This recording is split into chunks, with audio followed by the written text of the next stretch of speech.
பலப்படுவ. எதனால பலப்படுவ? ஒண்ணு வேத வசனத்தினால, வேத தியானத்தினால. இரண்டாவது பரிசுத்த ஆவியினால. இங்க அடை என்பது வேத வசனத்தை, வேத மன்னாவ, வேத வியாக்கியான, வேத தியானத்தை குறிக்கும். அடை அது வேத வசனத்தை வியாக்கியானத்தை குறிக்கும். தண்ணி பாத்திர தண்ணி அபிஷேகத்தை ஆவியானதை குறிக்கும். அந்த போஜனத்தின் பலத்தினால் தேவசனமே வாழ்க்கை பலத்தின் மேல் பலம் அடையணுமா? வேதத்தை நல்லா வாசிங்க, நேரம் எடுத்து வாசிங்க. வேதத்தை மூடிட்டு என்ன வாசித்த யோசிங்க.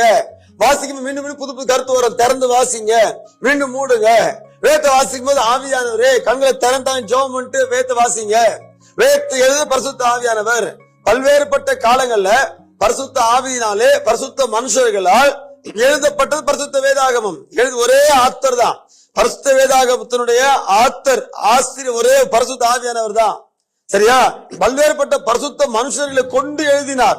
பல்வேறுபட்ட படைப்புகள் உள்ள இருக்கிறத தவிர எழுத ஆவியானதான். அவர்களை கொண்டு எழுதினார். மோசையை கொண்டு ஆவியன் எழுதினார், சாமுவேலை கொண்டு ஆவியன் எழுதினார், பவுலை கொண்டு ஆவியன் எழுதினார், தாவீதை கொண்டு ஆவியன் எழுதினார், கர்த்தர் ஸ்தோத்திரம் எழுதினார். அவ்வளவுதான். ஆனா ஒரே ஆத்தர் பரிசுத்த ஆவியானவர். சோ பரிசுத்த ஆவியான துணை இல்லாம வேதத்தை வாசிக்கவோ தியானிக்கவோ புரிந்து கொள்ளவோ அர்த்தம் கொள்ளவோ முடியாது.